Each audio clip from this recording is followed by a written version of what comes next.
I felt the air shift before I heard the sound. It was like the world had exhaled and forgotten how to breathe again. The temperature didn't drop, but something colder crept through the air anyway. My skin prickled, static buzzed behind my eyes. Then, out of nowhere, every sound in the shipyard, waves slapping metal hulls, wind scraping rust, fell silent. That was the moment I first realized I could feel time break. People think time is constant, that it marches forward no matter what we do. But that night, in an abandoned dockyard outside Tacoma, I learned that time is fragile. It stretches, folds, and sometimes it rips. I was there for a job, a simple surveillance gig for a private security firm, subcontracted by the Department of Defense. My name's Ethan Cole. Back then, I didn't believe in anything that couldn't be measured or weighed. Ghost stories, conspiracies, time travel, they were just noise people told themselves to feel important. But that was before I saw the impossible. The first anomaly appeared between two cargo containers, glowing faintly like mist lit by invisible headlights. I froze, breath held, my headset silent. No radio chatter, no static, just that eerie glow pulsing like a heartbeat. Then a figure stepped out of the light. He looked ordinary, a man in his 40s wearing jeans and a gray jacket, carrying a small metallic case. He glanced around as if confused. I raised my camera and zoomed in. His eyes darted directly to my lens, like he already knew I was there. That's when the static hit again. My vision blurred for half a second, but in that half second, he moved 30 feet closer without taking a step. Every instinct screamed at me to run, but something deeper, a kind of professional reflex, kept me still. I steadied the camera, whispered into my mic, "Control, we have movement. Possible unauthorized personnel, East Quadrant." No response, just silence. Then the man spoke, voice calm, almost sad. "You shouldn't be here yet." Before I could answer, the glow intensified. He turned toward it, and with a sound like fabric tearing underwater, he was gone. The glow vanished. The sounds returned. The ocean, the creaking metal, the hum of power lines. Everything was normal again, except for me. Because something had touched me in that moment, something that didn't belong to any time I knew. 3 days later, they showed up at my door. A woman in a gray suit introduced herself as Agent Marissa Hale, tall, precise, eyes that could cut through armor. She flashed a badge I didn't recognize, black border, silver seal, no letters. "Mr. Cole," she said, "we need to talk about what you saw." I wanted to tell her it was just a man in the dark, a trick of the light, but somehow I knew better.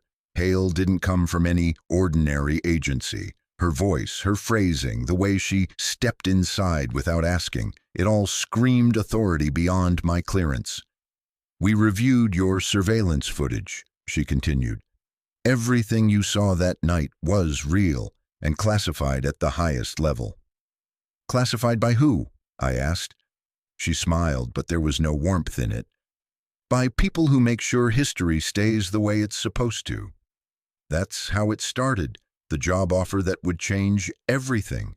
They called it the Temporal Security Division, or TSD for short, a covert branch buried somewhere between the Department of Defense and the black budget nobody's allowed to talk about.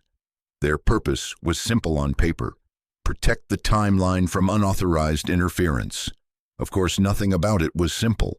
Hale told me they'd been tracking temporal infiltrations for years, people appearing from nowhere, technology decades ahead of its time, events repeating themselves in ways that defied logic. "We call them visitors," she said, "individuals traveling from points in the future without authorization." "And you think I can help because—" I asked, still trying to wrap my head around what she was saying. "Because you felt it," she replied. "Most people see nothing when a breach happens. You felt the shift before the visual anomaly. That sensitivity makes you valuable to us. We call people like you temporal sensitives." I wanted to laugh. Instead, I asked the only thing that mattered. How valuable? Her smile deepened. Let's just say your student loans and rent will no longer be a concern.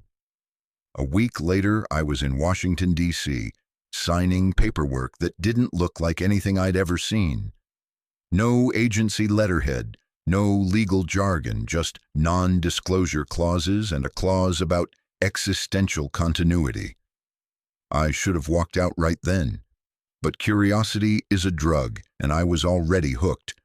The TSD training facility was buried beneath Joint Base Andrews, hidden under layers of military bureaucracy.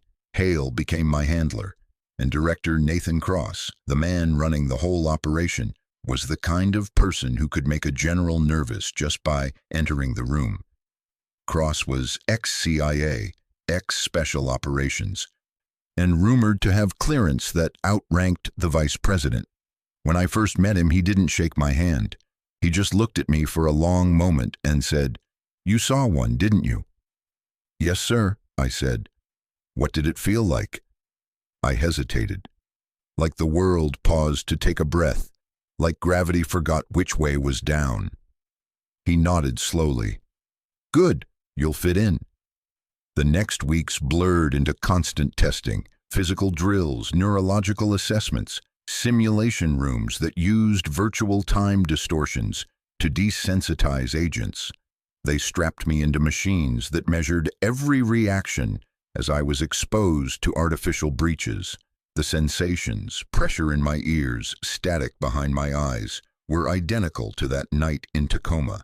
But sometimes between tests, I thought I saw figures watching us through mirrored glass.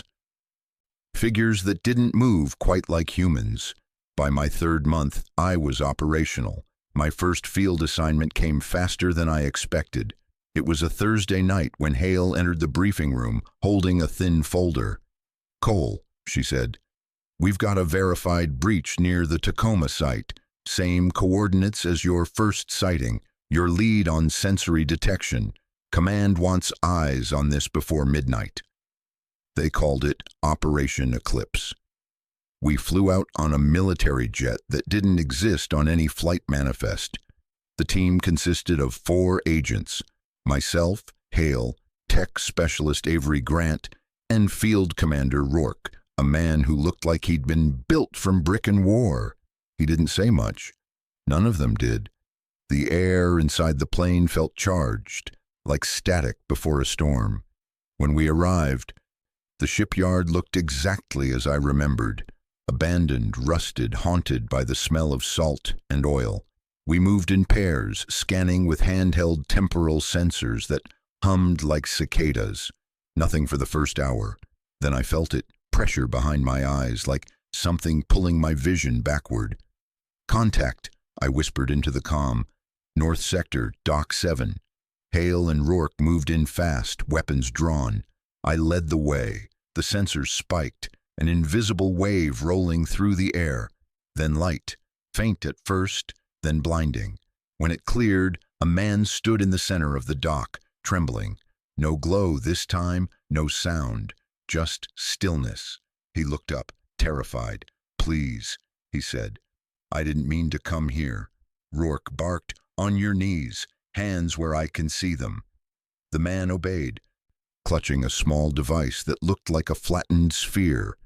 Hale whispered, "Eraser ready." The weapon looked like a pistol, but it wasn't. One pull of the trigger and the target would simply cease. Molecular disassembly, they called it. I called it erasure. Rourke raised his weapon. "Wait," I said, he's not resisting." "That's not your call, Cole," Hale snapped. The man looked at me, eyes wide. "We're not your enemy," he said softly. "We're here to record, not rewrite."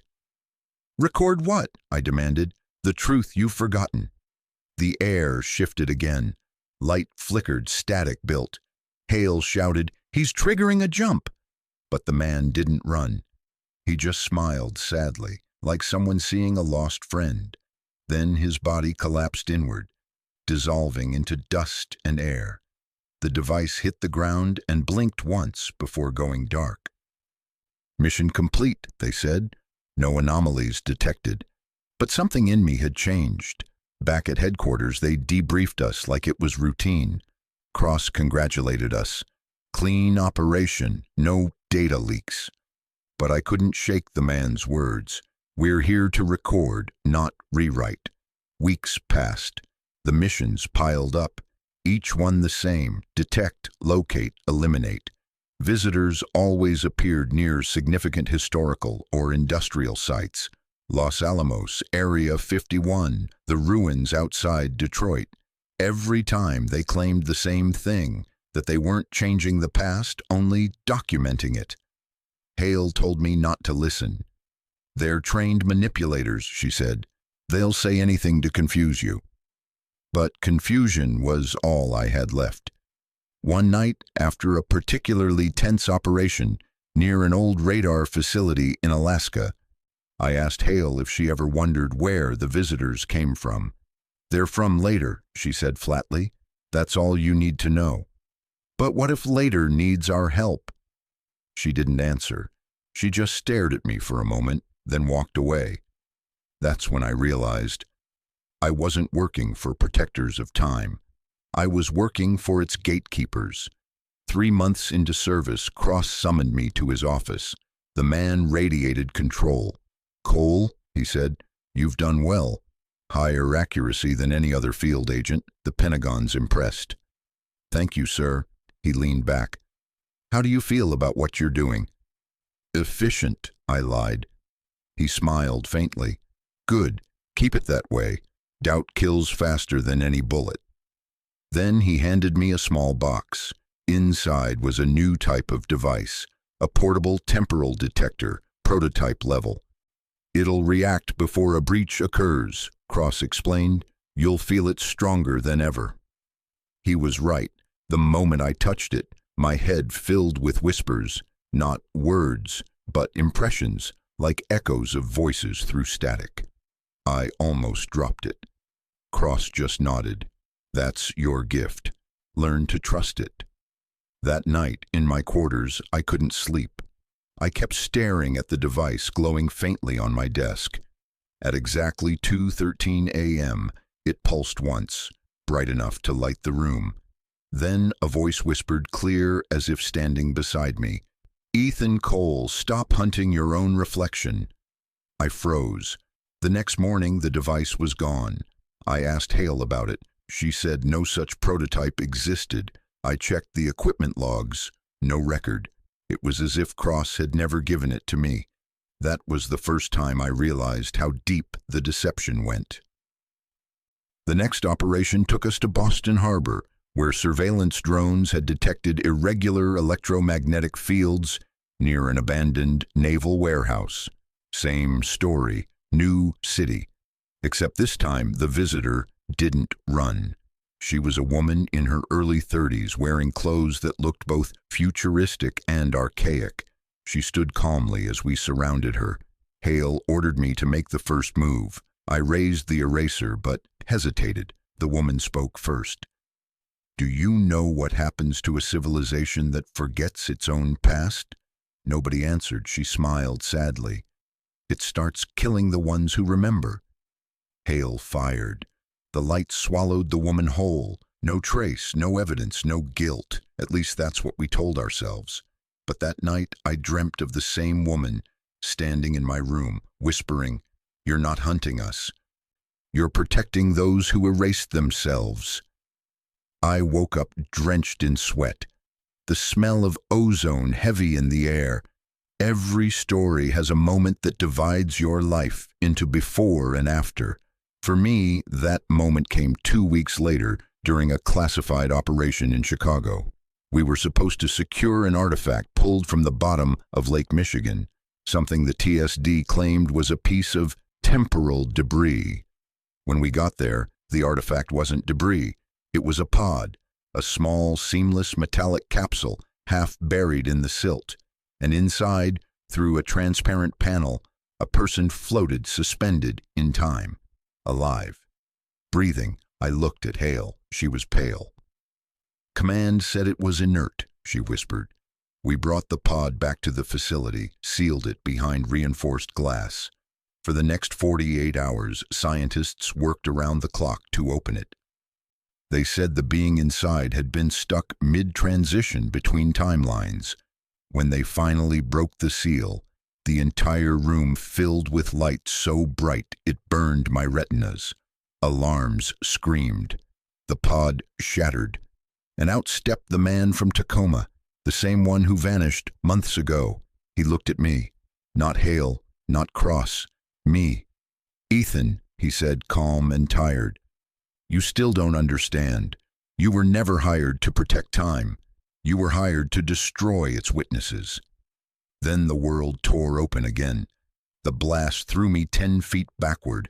The lights died, and when I came to, the room was empty. No man, no pod, nothing but scorched concrete. Cross ordered an immediate cover-up. "Radiation event," he said. "Contain and classify." I stared at him, my ears still ringing. "Sir, that man, he called me by name." Cross's expression never changed. "You'll forget that, Agent Cole. That's an order." But I didn't forget, because even as I stood there, something deep inside me whispered the same sentence over and over. "You were never hired to protect time." That's how my story begins. Not with heroism, not with duty, but with a lie. If you've made it this far, remember this. Truth doesn't vanish. It just hides behind people paid well enough to keep it buried. And I was one of them.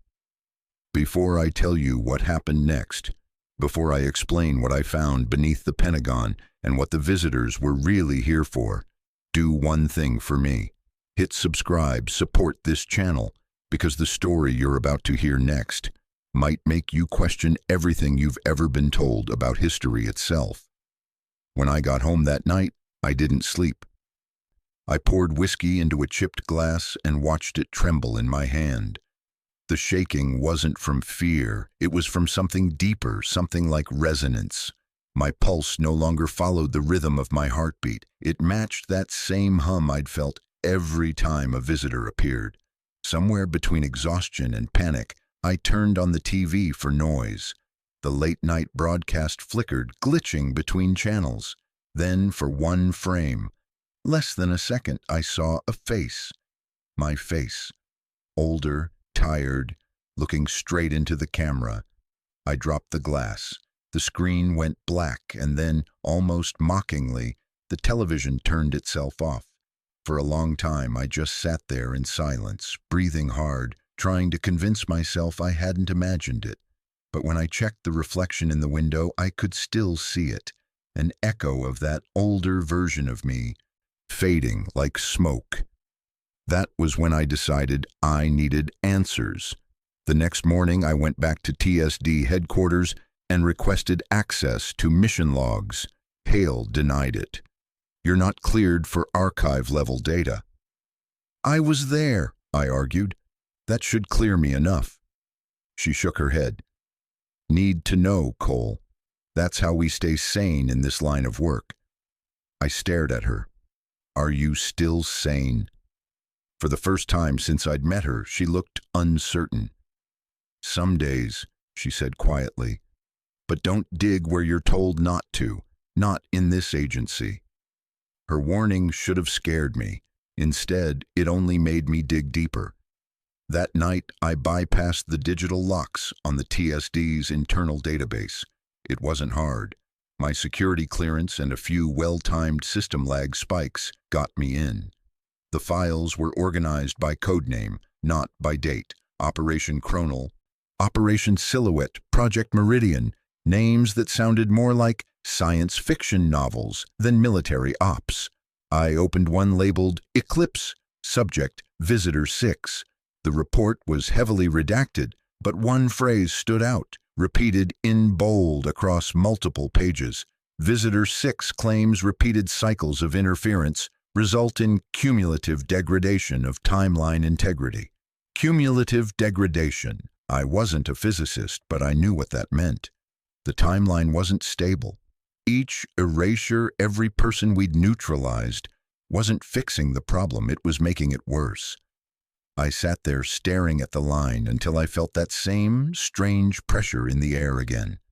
The lights in the data center dimmed. My screen flickered and suddenly a new document appeared that I hadn't opened. Subject Ethan Cole. Status: active anomaly. There was no timestamp. No author. Just those words blinking on the screen like a heartbeat. Then the file deleted itself. The system logged me out, and I understood someone or something wanted me to know I was being watched. Over the next few days, strange things began happening. My access badge sometimes didn't work. Conversations would stop when I entered a room. Hale's tone changed. Still professional, but distant. During training drills, I'd catch glimpses of that same gray mist curling in the corners of my vision, even when no anomalies were reported. Once I swore I heard whispers through the comms, distorted voices repeating my name. One night, after another failed attempt to sleep, I found myself walking the halls of the underground facility. I wasn't supposed to be there after hours, but curiosity outweighed rules now. The halls were sterile, humming with fluorescent light. I followed the faint sound of a generator until I reached a locked blast door labeled Archive Level 7, authorized personnel only. I swiped my badge. Access denied. But when I pressed my hand against the metal, the door clicked open on its own. The air beyond was colder. The light different, warmer, almost natural, though I knew we were hundreds of feet underground. Inside were rows of glass chambers. Each held a body, not dead, suspended, men and women in various states of disintegration, frozen mid-motion, like they'd been trapped inside a moment that refused to finish. Visitors, dozens of them, maybe more. Each chamber had a small plaque. I leaned closer to read one. Visitor 6, status, stasis failure, reason, self-termination during retrieval. Self-termination, that didn't fit the narrative. We'd been told visitors were dangerous infiltrators, but this sounded like desperation. I was still processing when I heard footsteps. Curiosity kills careers, Agent Cole. Director Cross's voice echoed off the glass. He stepped out of the shadows, hands behind his back. His calm expression didn't match the steel in his voice. I started. You were told not to come down here. I needed to know what we're really doing. What we're doing, he said evenly, is protecting reality. I gestured toward the chambers. By freezing people alive. He took a slow step closer. Those people aren't from here, Cole. They don't belong to this version of the timeline. If they stay, the paradoxes grow. History collapses.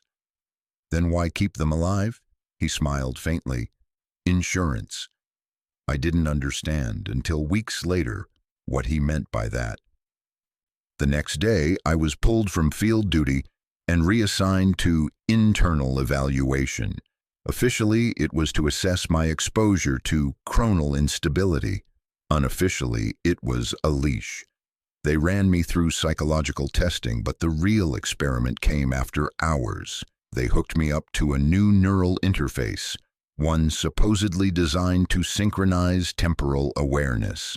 What they didn't tell me was that the device also recorded dreams. Every night I dreamt of the visitors, faces, names, places that didn't exist. A city built in spirals of glass and light, oceans that glowed, skies with no sun. In each dream, someone was calling me, but their voice was always drowned in static. When I woke, the scientists would ask, "Did you hear a phrase, a number, a name?" Sometimes I lied and said no. Other times, I gave them fragments, words like collapse, reset, record. Then one morning, I overheard one of the researchers whisper, "He's sinking faster than the others." The others? That night, I searched the facility's personnel database again. 52 agents listed as deceased due to exposure. most of them classified under the same code I'd seen before. Active anomaly, every single one of them had a note attached. Psychological destabilization consistent with temporal feedback. I wasn't the first to question what we were doing.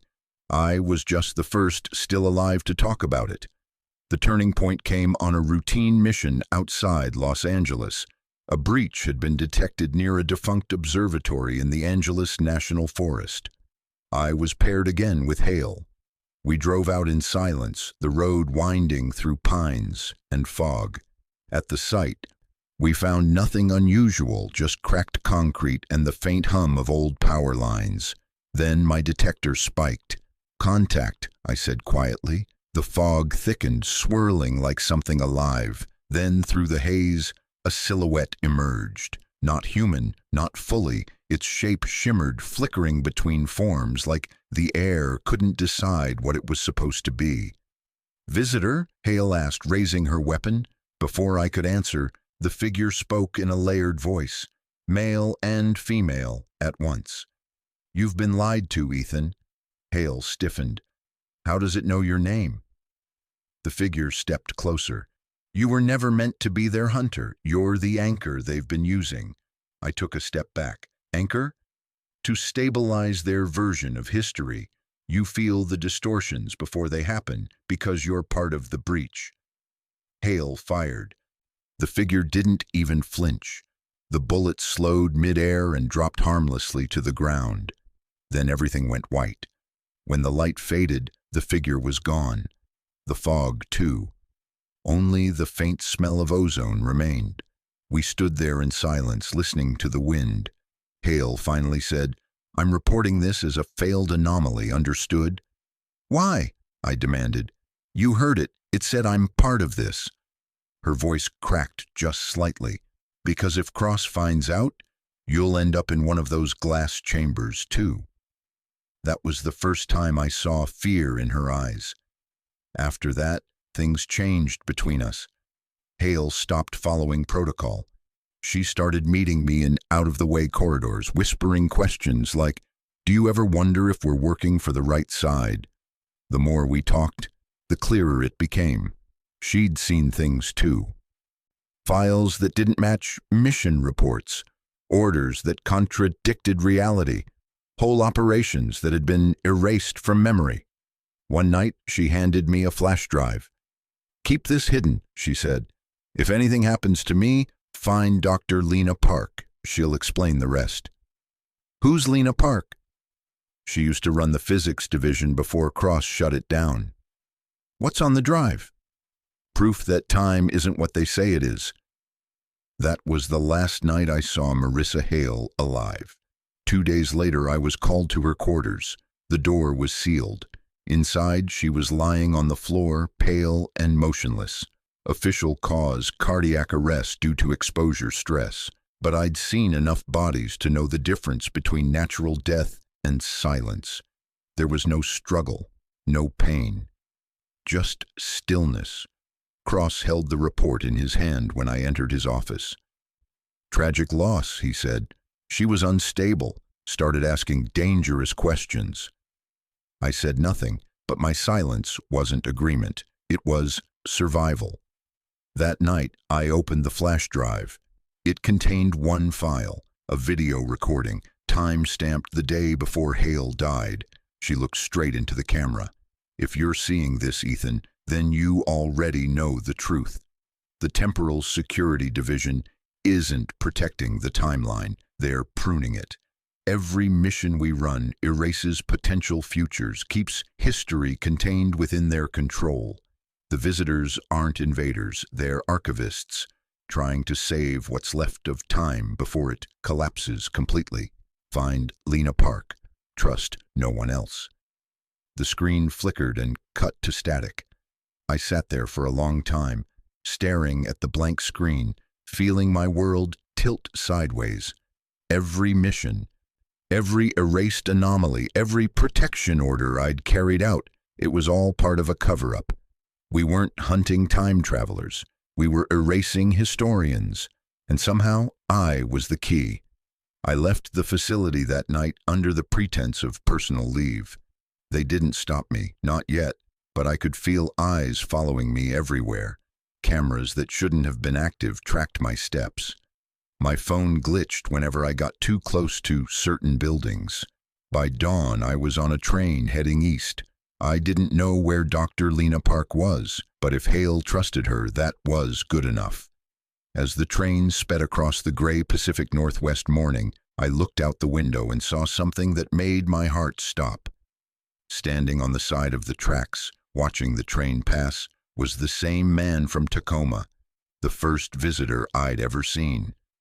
No mist, no distortion this time, just a man, smiling faintly, holding that same metallic case, and as the train blurred past him, I saw it clearly for the first time. Engraved on the side of the case was my own name. Ethan Cole. He raised a hand, as if in warning or farewell. Then he was gone. The lights in the train flickered once, and in the reflection of the window, for a brief moment, I wasn't looking at myself anymore. I was looking at someone older, scarred and tired, someone who looked exactly like the man on the tracks. That was the moment I stopped being an agent. That was the moment I became the hunted. And the beginning of everything that followed. Dr. Park, the truth about the visitors, the collapse of the timeline, started with that reflection. But that's another story. If you're still here, if you've been listening and something inside you feels off, like déjà vu that lasts too long, then maybe you've felt it too. Maybe you've brushed against time's edge without knowing it. Before I take you deeper, before I show you what's coming next, remember, stories are just memories trying to survive. And this one, it's not over yet. Subscribe now, stay close, because in the next part, I'll tell you what was inside that metallic case, and why it might already belong to you. The first time I met Dr. Lena Park, it wasn't in a laboratory or an office. It was in a church basement in Chicago. She was hiding behind a false identity, working as a data analyst for a shipping company that didn't exist. I found her because Marissa Hale had left me a trail, hidden in the metadata of that final recording, a set of coordinates, latitude, longitude, and a timestamp from 3 years in the future. When I decoded it, the location pointed to a warehouse near the Chicago River, abandoned since the late 1990s. That's where I found her. She didn't flinch when I said her name. She just looked up from the makeshift workstation she'd built out of old servers and analog monitors. "So," she said, "they finally sent you to finish the job." Her voice was calm, too calm. "I'm not with them anymore," I told her. She smiled without humor. "That's what they all say before they disappear." "I had a handler," I said quietly. "Marissa Hale. She's dead." That made her pause. She studied me like a surgeon studying an X-ray. "Then maybe you're different." She gestured for me to sit. The air inside the warehouse was heavy with the scent of oil and rust, but beneath it was another smell. Ozone, faint and metallic. The hum of her machines filled the space, layered and rhythmic like the heartbeat of something alive. "What are you running here?" I asked. "History," she said simply, before they erased it. On her monitors, streams of data rolled endlessly, fragments of news headlines, images from decades past, sound bites from long-deleted broadcasts. But the dates didn't line up. Some were marked 2031, others 1979. All of them flickered as if being rewritten in real time. "Temporal resonance," she explained, seeing my confusion. "Every time your agency erases a visitor, a ripple moves backward and forward through history. Tiny, almost imperceptible. But if you know how to listen, you can hear the ghosts of those lost timelines." I leaned forward. "Ghosts?" She nodded. "The echoes of what once was, and might be again. You call them visitors. I call them historians." I wanted to tell her she was wrong, that I'd seen them up close, that they were dangerous, but the words stuck in my throat, because deep down, I knew she was right. She turned back to her console and pulled up an image, a satellite scan of Lake Michigan with a glowing anomaly pulsing deep below the surface. "That's where the next breach will happen," she said. "And this time, you're not supposed to stop it." "Then what am I supposed to do?" "Listen." 2 nights later, I found myself standing on the frozen docks of Lake Michigan, the wind slicing through my jacket, the city skyline flickering behind me. Lena was beside me, her breath visible in the cold. She carried a small cylindrical device that pulsed with faint blue light. "This is a resonance tracker," she said. "It'll pick up shifts before they stabilize."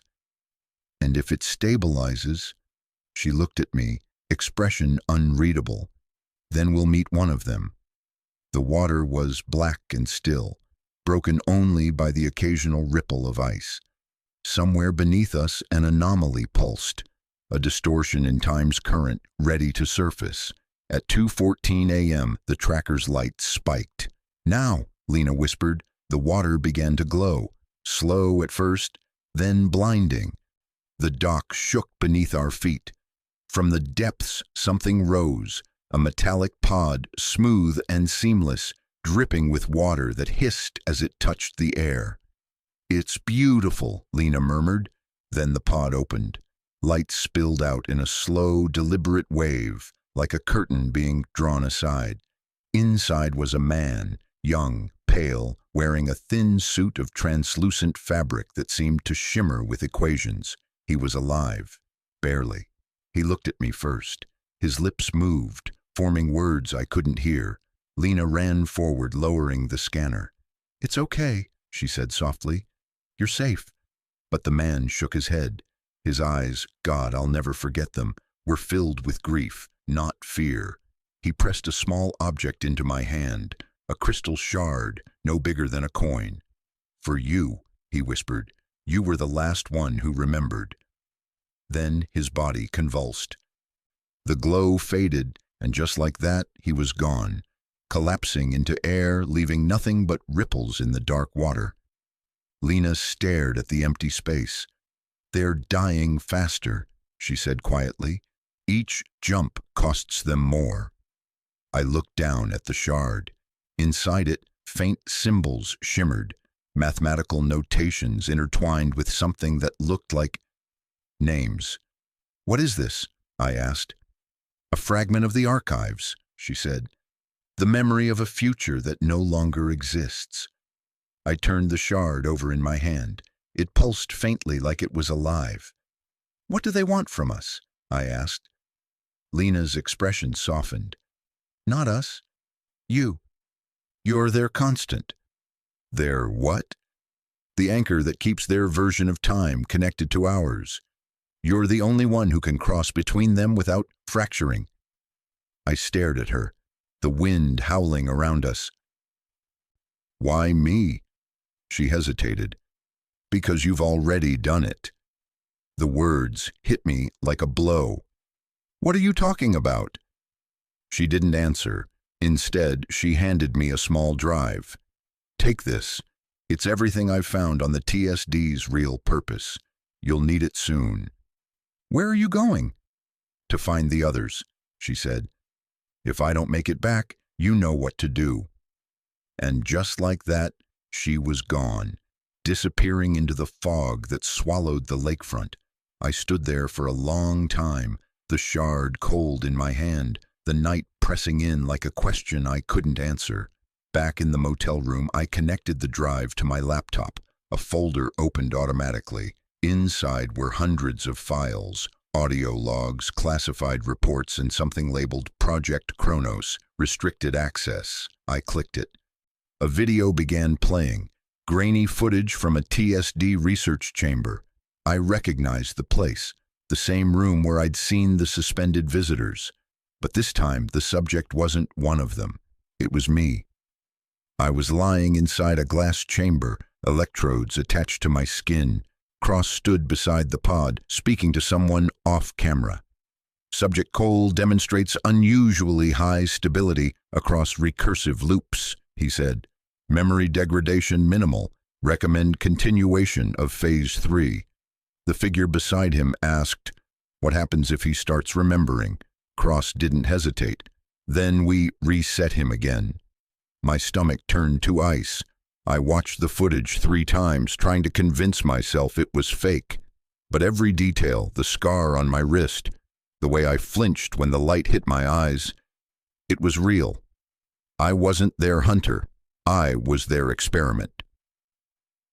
The next morning, I called Lena.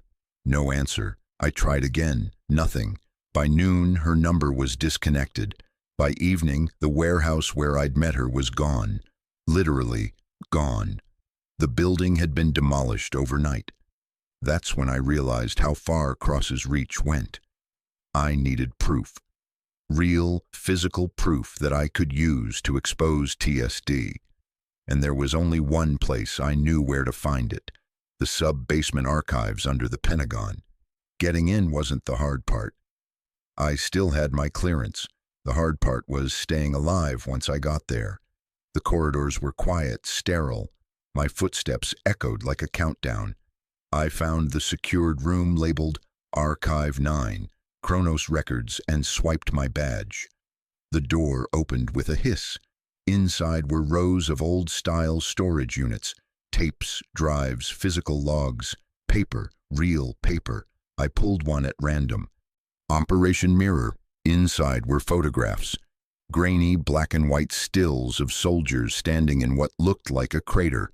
In the center of the crater was a glowing shape that looked eerily familiar. The same metallic pod from Lake Michigan.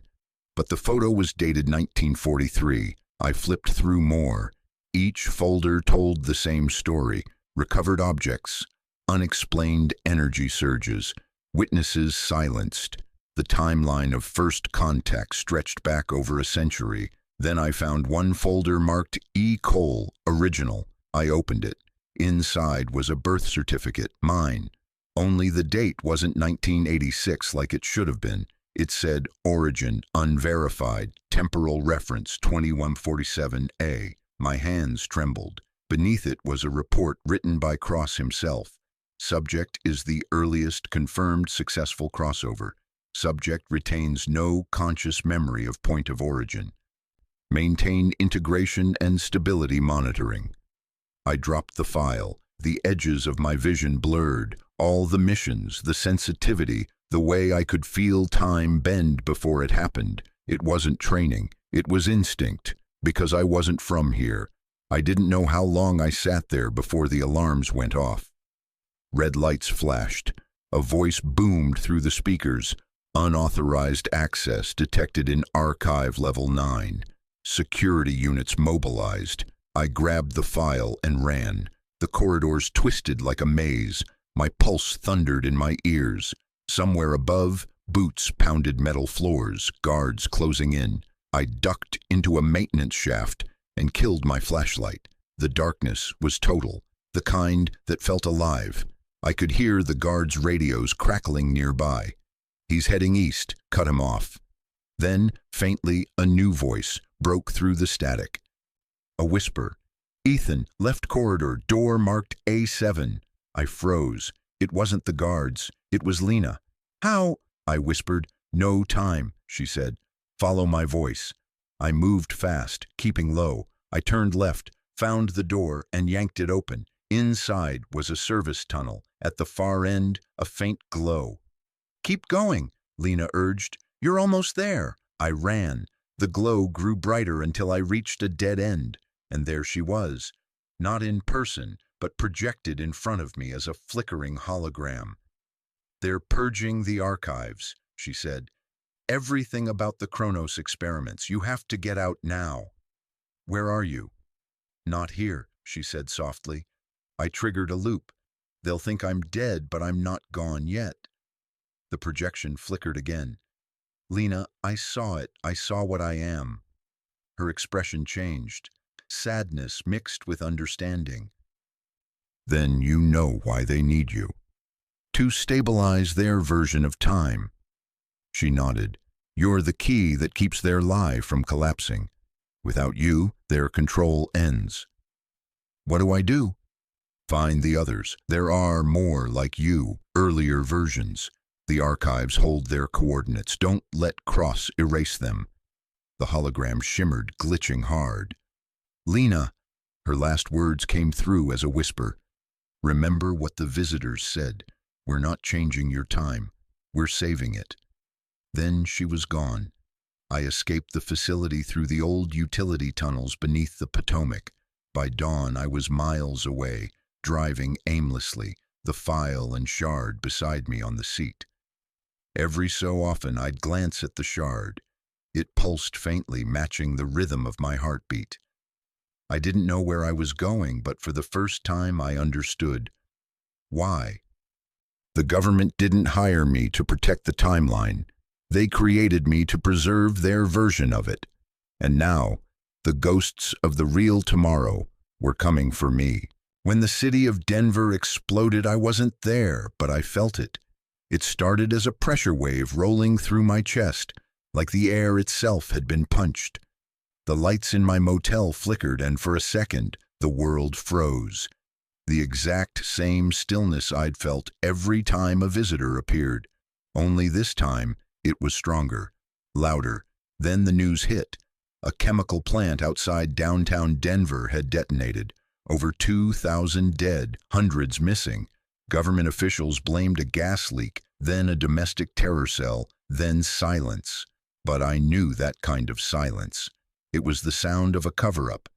I was already on the road when the reports aired. Chicago was behind me, the Lake Michigan night fading into dawn. My phone buzzed with encrypted alerts from an old TSD channel I'd left active. Containment breach, level 6 anomaly. Full lockdown initiated. Containment breach, not explosion. The difference was everything. I pulled onto a dirt road outside Des Moines and opened the case Lena had given me. Inside, the crystal shard still pulsed softly, matching my pulse. When I brought it close to the laptop, the drive Hale had left decrypted itself. New data spilled across the screen. Project Kronos, Phase 4. Activation, Denver Test Site. They hadn't been attacked. They'd done this themselves. By the time I reached Denver, the entire area was sealed off under the guise of federal disaster management. Military checkpoints, drones, hazmat teams. I parked a few miles outside the perimeter and hiked through the outskirts at night. The air smelled of burnt metal and something sweet. Ozone mixed with decay. What was once a city block was now a crater. Twisted steel and shattered glass glowed faintly under floodlights, but the strange thing was what wasn't there. No debris trails, no signs of an actual explosion, just a perfect circular void, smooth and clean, like a section of reality had been cut out. I wasn't the only one who noticed. A small group of independent reporters had gathered outside the exclusion fence, trying to film through the gaps. That's where I met Maya Torres for the first time. She was younger than I expected, maybe early 30s, but her eyes carried the exhaustion of someone who'd seen too much. She wore a press badge from a publication that no longer existed. "You shouldn't be here," she said as I approached. "Neither should you," I replied. She smirked. "Fair. But you don't look like the press." "I'm not."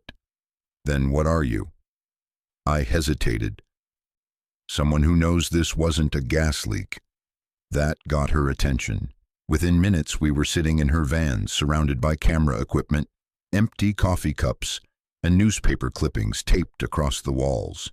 Each headline mentioned energy anomalies, temporal radiation, or mysterious disappearances. "You've been tracking them too," I said. "For years," she answered. "Every time something strange happens, people vanishing, power surges, weird magnetic fields, your government's special units show up. Always the same cleanup teams, same cover stories, then it's gone." She handed me a photograph, an aerial shot of the crater. "Does that look like a bomb to you?" It didn't. It looked like the world had been rewritten. I asked her how she got this deep. She leaned back. A friend of mine in D.C. used to work for a classified task force. Said they were studying nonlinear events. Then he vanished. Files deleted, phone disconnected. When I looked him up, his birth record had been reassigned to someone else. I stared at her. When was that? 2 years ago. I did the math in my head. That was around the time TSD started expanding operations. I told her about Project Kronos, about Lena, about Hale. She didn't interrupt once. When I finished, she said quietly, "If what you're saying is true, this isn't a program, it's a weapon." She was right. Kronos wasn't about defense. It was about control. Rewriting events to fit a version of history that served the people behind it. And Denver was their test run. 2 nights later, I broke into the temporary operations center, set up near the exclusion zone. I used old credentials from my TSD days. Most of the guards didn't question me. They were regular soldiers unaware of what they were protecting. Inside the tent, rows of computers displayed seismic data, electromagnetic readouts, and something labeled temporal residual signature. I pulled the data logs. The readings didn't match a conventional blast. Instead, they showed a surge in chronal energy, massive and unstable, originating underground. Cross had moved the experiments below the surface. I copied everything to a drive and slipped out before dawn. When I returned to Maya's van, she was sitting at her laptop, scrolling through social media posts. "They're scrubbing everything," she said. "Videos, eyewitness accounts, even live broadcasts. It's like it never happened." I handed her the drive. "Then let's make sure it does." We uploaded the files to multiple encrypted servers, but before the data could spread, a message appeared on her screen. "Access denied, file intercepted, security breach logged." Then her laptop shut down. Seconds later, a black SUV pulled up outside. "Run," I said. We barely made it out the back before the van's windows shattered under suppressed gunfire. We sprinted through the alleyways, ducking behind dumpsters as shadows moved through the smoke. I recognized the formation. TSD retrieval teams. One of them shouted, "Cole, don't make this harder." I almost laughed. The last time I'd heard that voice, it was through a radio during my training. Commander Rourke. I turned and saw him standing under a flickering streetlight, weapon drawn. "You're making a mistake," he said. "So were we," I replied, "for believing any of it. You don't understand. You're not supposed to exist." "Neither are you," I shot back. Before he could respond, Maya threw a flash charge she'd taken from her bag. The explosion of light and sound gave us just enough time to disappear into the maze of side streets. We didn't stop running until we reached the river. She bent over, gasping. Who the hell were those guys? People I used to call teammates. She looked at me then, really looked at me. "What are you, Ethan?" I didn't answer, because I wasn't sure anymore. We spent the next week hiding in an abandoned motel outside Kansas City, using burner phones and untraceable signals. Maya was good at finding things. She dug into old defense contracts, tracing shell companies that led back to the same parent organization, the Temporal Security Division, hidden beneath half a dozen false names. One company name appeared over and over again, Ward Tech Solutions, a private contractor supposedly specializing in AI research. The CEO, Senator Evelyn Ward. "She's on the Intelligence Oversight Committee," Maya said, scrolling through her notes. "She's supposed to be regulating agencies like the TSD, not funding them." I stared at the screen. So the oversight is the operation. Beneath the corporate filings, she found something else, a list of project phases tied to different cities. Denver wasn't the first. There had been smaller tests in Portland, St. Louis, and even near Washington, D.C., all listed under Phase 1-3, containment trials. Denver was Phase 4, integration. What comes after that? I asked. She scrolled to the bottom of the file. There it was. Phase 5, consolidation, activation, pending presidential directive. 2 days later, my old TSD comm device activated for the first time in months. The screen displayed a single message. Ethan, it's Cross. We need to talk. I almost threw it out the window, but curiosity won. Where? I replied. A few seconds passed before the answer came through. Washington, Sublevel 3, come alone. Maya argued against it. It's a trap. I know. Then why go? Because if I don't, they'll find us anyway. She looked at me, conflicted. Then I'm coming with you. The Pentagon felt smaller than I remembered, colder somehow. I used a stolen clearance card from one of the agents we'd evaded in Denver. As soon as I stepped into Sublevel 3, I could feel it, the faint vibration in the air, that same unnatural stillness before a breach. Cross was waiting in the same observation chamber where I'd seen the visitors months ago. Behind him, the glass pods still glowed faintly, only now there were fewer of them. You look tired, he said. Must be all the collapsing timelines, I answered. He smiled faintly. Still have your sense of humor.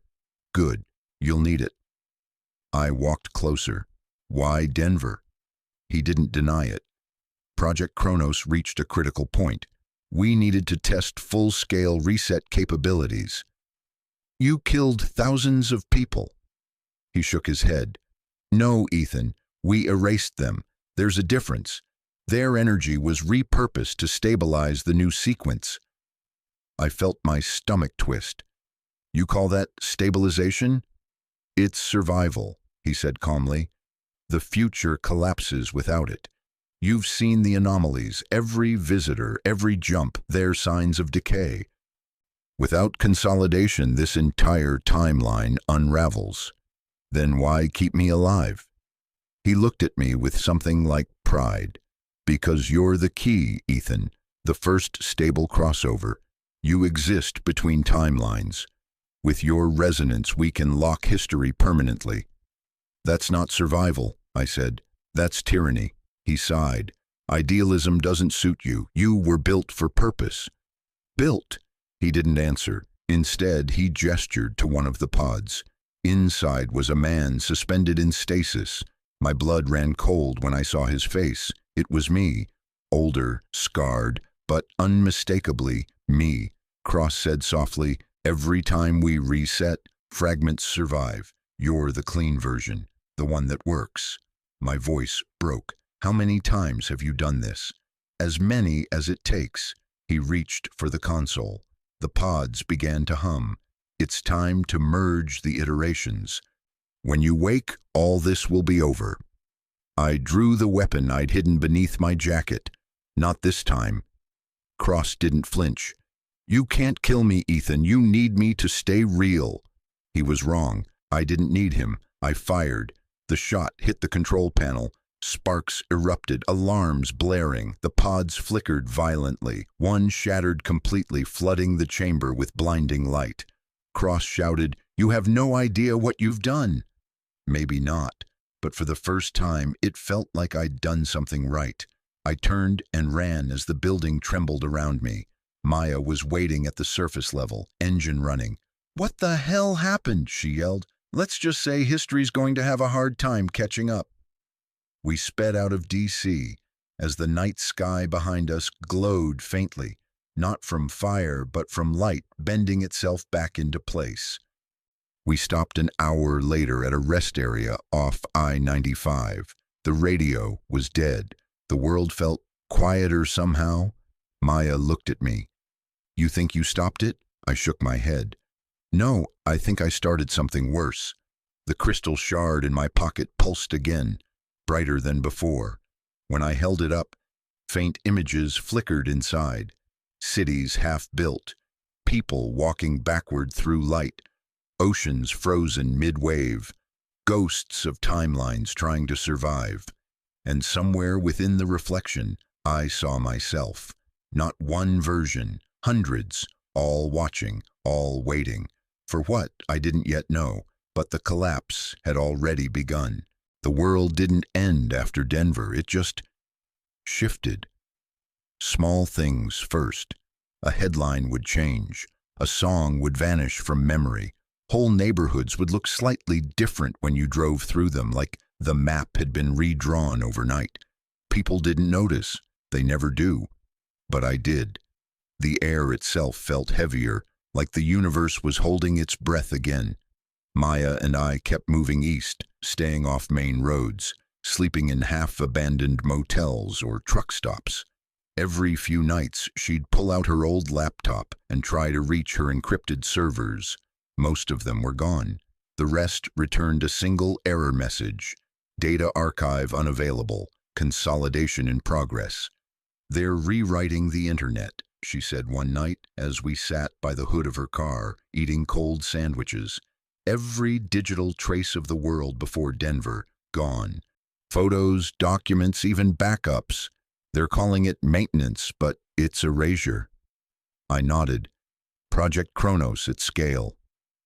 "What happens when they finish?" she asked.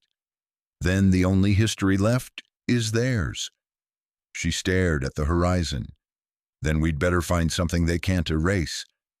Lena Park's last message had mentioned the archives, a place the visitors were trying to protect. If it existed, it would be somewhere beyond TSD's reach. I remembered the coordinates embedded in Hale's final flash drive, a string of numbers I'd never understood. When I ran them through an old military grid, they pointed north, upstate New York, near the Catskill Mountains. We headed there at dawn. The further we drove, the stranger things became. The GPS froze even when offline. The compass spun, and sometimes the road stretched longer than it should. "Temporal distortion field," I muttered. "We're close." By nightfall, fog had swallowed the trees. At mile marker 47, the road simply stopped, replaced by cracked concrete leading to a cluster of old government buildings half buried in moss. Maya whispered, "This place isn't on any map." "That's the point." Inside, dust covered everything, but the power was still on. A low hum echoed through the corridors, steady as a heartbeat. The walls bore faded signs. U.S. Archival Complex, Division 9. It wasn't a myth. The lost archives were real. We found the main chamber 2 levels below ground, massive metal shelves stretched into darkness, stacked with reels, hard drives, and strange glass cylinders filled with swirling light. Each one pulsed like a heartbeat. Maya shone her flashlight across the nearest label, Cultural Reconstruction Initiative, 2049. "These aren't records," she said softly. "They're memories." I touched one of the cylinders. The surface rippled beneath my hand, and suddenly images flooded my mind. People laughing, buildings that never existed, children playing under skies filled with floating lights. Then it was gone, leaving only the echo of warmth and sadness. "They stored entire lives," I said. "Worlds that were erased." Maya's voice trembled. "Then maybe we can bring them back." Before I could answer, the hum in the room deepened. Lights flickered, the air shimmered. Out of the shadows, a figure stepped forward, tall, cloaked in pale gray. "I wouldn't do that," the figure said quietly. Maya raised her light. "Who are you?" He lowered his hood. His face was lined but kind. Eyes reflecting the same soft glow as the archives around us. "Some call me the archivist," he said. "Others, a traitor. I prefer historian." "You're one of them," I said. He nodded. "I was." He walked past us, touching one of the cylinders with reverence. "This place is all that remains of what once was. Every time your people erase a fragment of time, we save what we can here." Maya frowned. "Why show us this?" "Because it's dying," he said. "The consolidation wave is moving faster. Soon even this archive will collapse, unless—" He looked at me. unless you do what you were created for. I tensed. I'm done being anyone's experiment. He smiled sadly. You misunderstand. They made you to stabilize their version of time, but the same resonance can unmake it. You can reopen the flow. And if I do? Then history becomes free again. Maya stepped closer. How? The archivist turned to a large device in the center of the room, a sphere suspended in magnetic rings, pulsing with slow blue light. The beacon. It connects every surviving archive across the timelines. Activate it and you'll broadcast everything they've erased back into human consciousness. Every lie undone. I stared at the sphere. That sounds like salvation, he met my gaze. Or extinction. Too much truth can break a mind or a world. You'll have to choose which future survives. Before I could answer, the ground trembled. Distant alarms wailed. They found us, Maya said. The archivist looked toward the ceiling. Your director moves faster than I hoped. Go now, take the beacon core and run. What about you? He smiled faintly. Someone has to hold the door open. We didn't have time to argue. Maya grabbed a small crystal sphere from the device's base. The room shook again, this time from above. We ran. The corridors were chaos. Floodlights flashed red, sirens blaring. Armed agents swarmed the entrance, but the distortion field made everything flicker, walls bending, footsteps echoing in loops. I led Maya through maintenance tunnels that twisted like veins. Behind us, the archive's hum rose to a roar. At the final exit, we were cornered. Rourke stepped into view, gun trained on us. You just couldn't stop digging, could you? Put it down, I said. He shook his head. You think you're saving the world. You're tearing it apart. The world's already broken, I said quietly. I'm just showing the cracks. For a moment, something in his eyes softened. Then he lowered the gun. Go. Maya didn't wait. She bolted past him. I hesitated. Why? I asked. Rourke exhaled. Because someone let me go once. Then he turned and walked back into the smoke. We reached the forest just as the archive collapsed. The sky flashed, light bending inward until it folded into silence. Maya clutched the beacon core to her chest. Did we just destroy it? No, I said. We saved what mattered. She looked at me. And what's that? Proof. We drove north through the night, neither of us speaking. At dawn, we stopped at a gas station. The world outside was quiet, almost too still. Maya checked her phone. News feeds are glitching again. Some channels are replaying old broadcasts from decades ago. It's like history's leaking back. Good, I said, but inside I wasn't sure. The shard in my pocket pulsed faster now, resonating with the beacon core in her hands. Every pulse brought flashes, cities I didn't recognize, faces I might have known in another life. Maya touched my arm.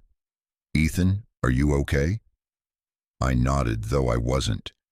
The more truth returns, the more unstable I get. I think I'm tied to it. Then we finish this fast, she said. Get the beacon online before you burn out. We followed the last set of coordinates embedded in the core, west toward Yosemite. That's where the final archive was waiting. That's where the truth would either live or die. But before we left the East Coast, I wanted to make sure the world would know, even if we didn't make it. We found an old shortwave transmitter on a decommissioned radio tower near Albany. Maya wired the beacon signal into it. I wrote the message myself, my voice shaking as I spoke into the microphone. This is Ethan Cole, formerly of the Temporal Security Division. If you hear this, it means history is being rewritten. Look for the gaps, the things that feel wrong. You'll find us in Yosemite. Follow the frequency 1947. Don't let them silence what's left. Maya hit transmit. The signal hissed into the ether. We didn't know if anyone would hear it, but it didn't matter. The truth had to start somewhere. She turned to me. You ready? I nodded. For whatever tomorrow decides to be. That night, as we crossed into California, I dreamed again of the archives. Only this time, the halls were empty. No light, no hum, just silence. And at the end of that endless corridor stood a single figure. Older, scarred, tired. Me. He whispered something I couldn't hear, then he held up his hand.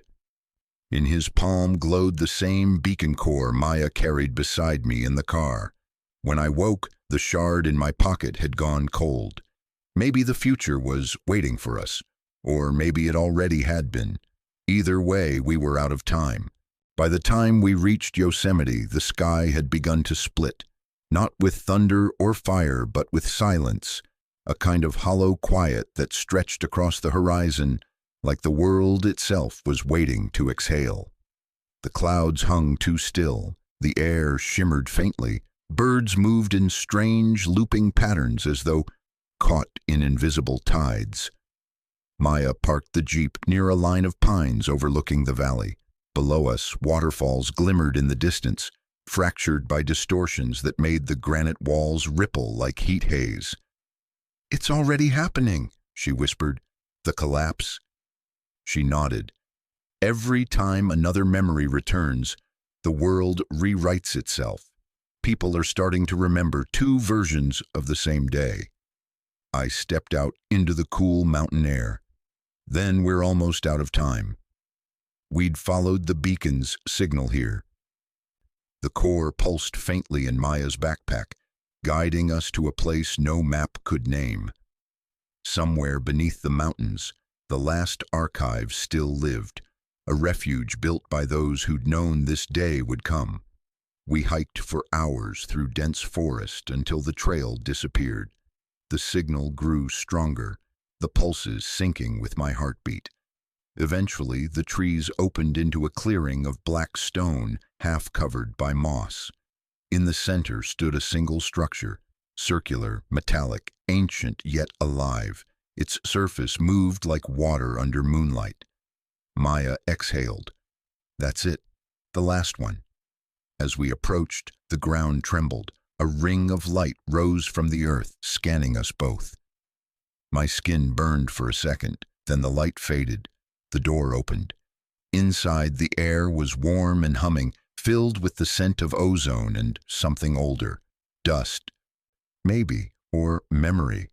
The chamber was vast, lined with crystalline pillars that glowed faintly blue. Between them floated spheres of light, each pulsing with a steady rhythm. "They're consciousness fragments," Maya said softly.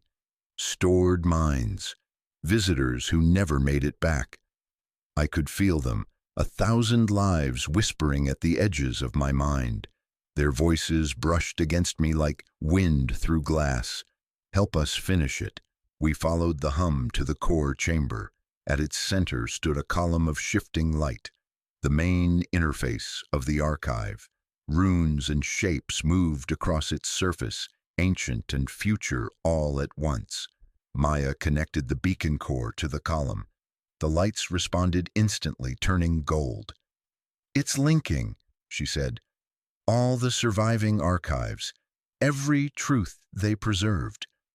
I stepped closer, watching the patterns swirl. "Can it repair what's been erased?" "Yes, but there's a catch." She hesitated. "It needs a living anchor to stabilize the upload, someone who can hold both versions of history without fracturing." I understood immediately. "Me." She looked at me, eyes full of fear. "Your resonance field is what they built for, but, Ethan, if you do this—" "I know." I smiled faintly. "It might unmake me." She shook her head. "No, we'll find another way." "There isn't another way."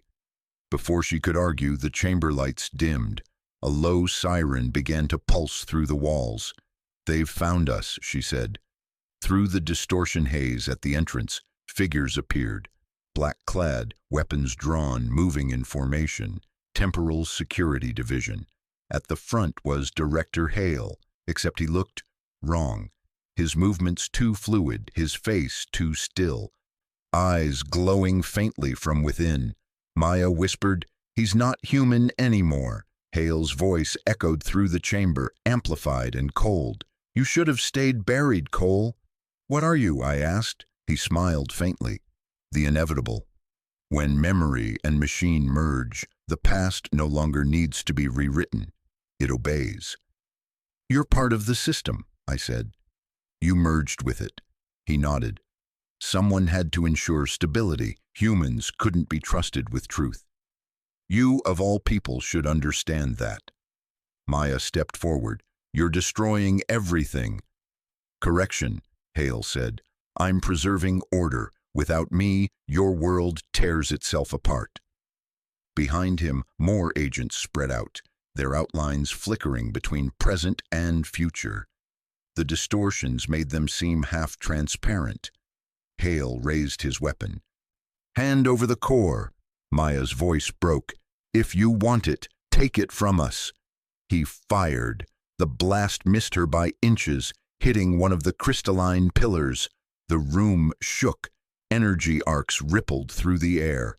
I ran for the column, heart hammering. "Maya, get to cover." She dove behind a console as I reached the interface. My hands trembled as I pressed the beacon core into its socket. The chamber roared to life. Light exploded outward, flooding the walls with spiraling data streams. Hale screamed as the energy hit him, not from pain, but fury. "Stop! You'll collapse the continuum." "Then let it collapse," I shouted. "Let it be real again." He lunged toward me, but Maya intercepted him, slamming the emergency control panel. A blast door dropped between us with a deafening clang. "Finish it," she yelled through the barrier. I placed my hands on the interface. The surface rippled like water, then pulled me in. It's hard to describe what came next. I was everywhere at once. Boston, Denver, the archives, the endless corridors of lost time. Every version of me that had ever existed stood side by side, memories overlapping. The world unfolded in layers. What had been, what could have been, and what someone wanted us to believe. I saw the visitors building their archives, recording humanity's rise and fall. I saw governments rewriting wars, inventing heroes, erasing failures. And I saw myself, every shot I'd ever fired, every life I'd taken, ripple backward, rewritten in 100 versions. Then I heard the voices again. Not angry, not vengeful, just waiting. "Will you carry us?" I wanted to say no. I wasn't strong enough, but Maya's voice cut through the storm. "Ethan, don't fight it. You're the anchor." So I let go. The memories rushed in. Billions of them, all fighting for space. Every face, every word, every forgotten story burned into me like starlight. The pain was unbearable, but beneath it was something beautiful. Connection. I wasn't alone anymore. And then, in one perfect instant, the world remembered itself. When I opened my eyes, the chamber was quiet. The light had faded. The distortions were gone. Maya was kneeling beside me, her face streaked with tears. "You did it," she whispered. "It's over." I sat up slowly. The room around us had changed. The walls were no longer metal but glass, filled with flowing light. Outside, the mountains looked brighter, more real, like the air itself had been cleaned. "What happened to him?" I asked. She looked toward where Hale had stood. Nothing remained. Just a faint shimmer like dust in sunlight. "The system collapsed when you activated the beacon," she said softly. "He went with it." I nodded, too tired to speak. Maya helped me stand. My reflection in the glass looked older, my eyes faintly glowing with the same light as the archives. "You're different," she said. "I remember everything," I replied. "Every erased moment, every life." "Can you handle it?" I smiled faintly. "I have to." We climbed out of the archive as the first rays of dawn hit the valley. The world felt fragile but alive. My phone buzzed with messages, news reports, personal notes, fragments of history flooding back into the public consciousness. People were remembering again. The war that never happened, the city that disappeared. The man who was erased from photographs now walking down Main Street. Truth was rewriting reality. That night, we built a fire by the river. Maya sat beside me, watching the stars. "So what now?" she asked. "Now," I said, "we make sure they never erase us again." She nodded, eyes reflecting the flames. "And the visitors?" "They'll come back, they always do. But next time, we'll be ready." I pulled the beacon core from my jacket. It was still warm, pulsing faintly. "Maybe we should destroy it," she said. I looked at it for a long moment. "No, some truths deserve to survive," she smiled faintly. "You sound like a historian. Maybe I finally became one." We sat in silence, the fire crackling between us. Above, the stars shimmered, not steady but alive, moving ever so slightly, like they too were remembering their places in the sky. For the first time in years, the world felt honest, imperfect, messy, and beautiful, but real. I closed my eyes and listened to the hum of the river, the heartbeat of time settling into something true. And when I opened them again, I wasn't sure which timeline I was in. But for once, that didn't matter, because this one, the one with her beside me, the one where truth had a fighting chance, was the one I'd choose every time. They say history is written by the victors, but sometimes it's whispered by the ghosts. 30 years have passed since that morning in Yosemite, or maybe it's been longer. Time isn't what it used to be. The world looks the same on the surface, cities rebuilt, children laughing, politicians smiling for cameras. But beneath it all, something has changed. You can feel it in the way people hesitate before repeating what they've read, as though they're not quite sure which version of truth they remember. The official narrative says there was no temporal security division, no Project Kronos, no visitors from the future, just a global data malfunction, a systemic glitch that corrupted digital history in the early 2040s. But every now and then, someone finds something they shouldn't. A photo that shows a man who never existed. A journal entry dated before the author was born. A broadcast that vanishes the next day. And those who notice, who really notice, start dreaming of rivers that run backward, of skies that hum, of a man standing in the light of a dying archive, whispering one final message. Remember what they tried to make you forget. Her name is Leah now. At least, that's what she tells her students. Dr. Leah Martinez teaches history at a small university in Oregon, where the redwoods touch the fog and the mornings smell like rain.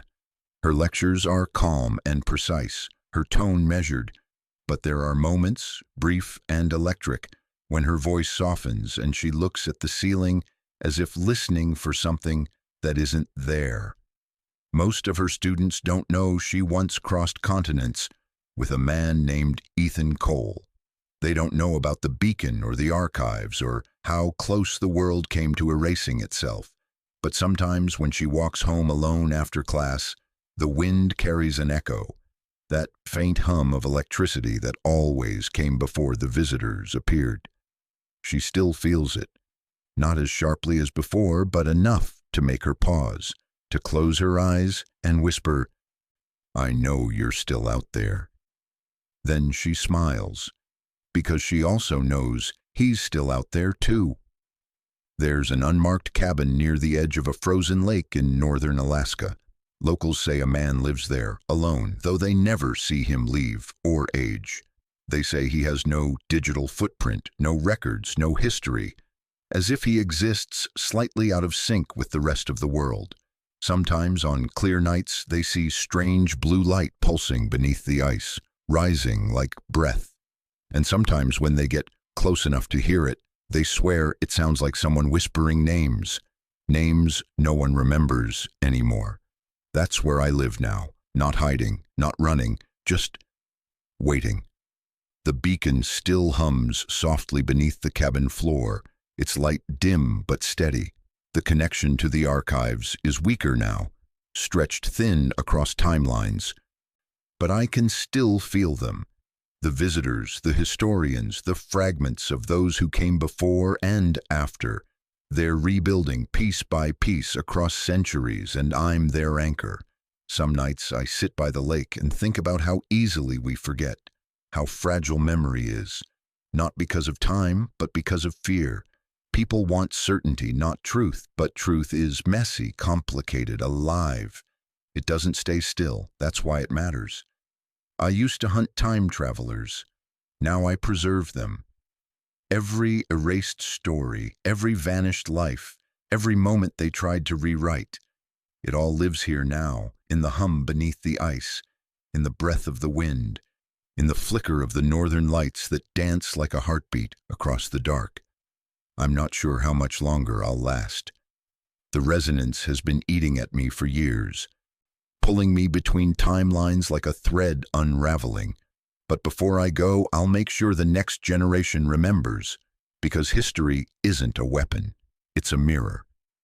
And when the world finally dares to look into it, to really see what it's been, maybe then we'll stop trying to rewrite the past and start learning from it instead. Last night, the air pressure changed again. That familiar electric tingle crawled up the back of my neck. I stepped outside, snow crunching under my boots.